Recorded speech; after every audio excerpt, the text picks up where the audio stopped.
T twenty ক্রিকেটে মোস্তাফিজুর রহমান সর্বোচ্চ wicket তালিকার ৩ নম্বরে উঠে এসেছেন। রিসেন্টলি আয়ারল্যান্ডের বিপক্ষে টি-টোয়েন্টি সিরিজের শেষ ম্যাচে ৩টা উইকেট নিয়ে টি-টোয়েন্টিতে সর্বোচ্চ উইকেট তালিকায় ১৫৮টা উইকেট নিয়ে ৩ নম্বরে উঠে এসেছেন। যথারীতি এতদিন ৪ নম্বরে ছিলেন, সদিকে টপকে ৩ নম্বরে উঠে এসেছে বাংলাদেশের এই ফাস্ট বোলার।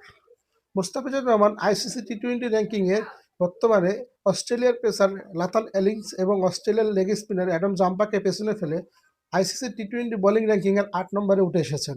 মুস্তাফিজের সম্পর্কে নতুন করে কিছু বলার নেই আপনাদের, কারণ আপনারা সবাই জানেন মুস্তাফিজ কি ভয়ঙ্কর একজন বোলার। রিসেন্টলি আইপিএলে এ ক্যাটাগরিতে নাম লিখিয়েছেন তিনি। সর্বোচ্চ ভিত্তিমূল্য ২ কোটি পারিশ্রমিকে এবারের আইপিএলে অকশনে থাকবেন তিনি। সর্বোচ্চ পারিশ্রমিকের তালিকায় তিনি বর্তমানে আইপিএলে এই আসরের ভিত্তিমূল্যে সর্বোচ্চ শীর্ষে রয়েছেন মোস্তাফিজুর রহমান। মোস্তাফিজুর রহমান আইপিএলে তো নাম লিখিয়েছেন এবং মোস্তাফিজুর রহমান আইএল টি-টোয়েন্টি খেলতে অলরেডি দুবাইতে চলে গিয়েছে Mustafizur Rahman IL T twenty Dubai ক্যাপিটালসের হয়ে খেলবেন এবং আইপিএলে কোন দল পেতে পারেন মোস্তাফিজ, আপনার ধারণা কি বলে? মোস্তাফিজ এবার কি নতুন কোনো দলে খেলবেন নাকি আবার সে আগের দিল্লি ক্যাপিটালসের হয়ে যোগ দিবেন? এখন পর্যন্ত মোস্তাফিজকে দিল্লি ক্যাপিটাল এবারে রিটার্ন করেননি। মুস্তাফিজুর রহমানকে রিটার্ন করতে গেলে ১১ কোটি টাকা দিতে হতো দিল্লি ক্যাপিটালসকে। সে কারণে তারা রিটার্ন করেননি। হয়তো মুস্তাফিজকে তারা অকশন থেকে কিনবেন। অকশন থেকে কিনলে হয়তো মুস্তাফিজের দাম কম পেতে পারেন।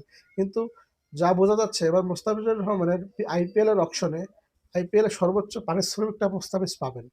কারণ সাম্প্রতিক সময়ে মুস্তাফিজের যে টি-টোয়েন্টি ক্রিকেটের ফর্ম এবং আইসিসির বোলিং র্যাঙ্কিং এর উন্নতি, এই জিনিসগুলো মাথায় রাখবেন আইপিএলে যারা টিম মালিকরা রয়েছেন।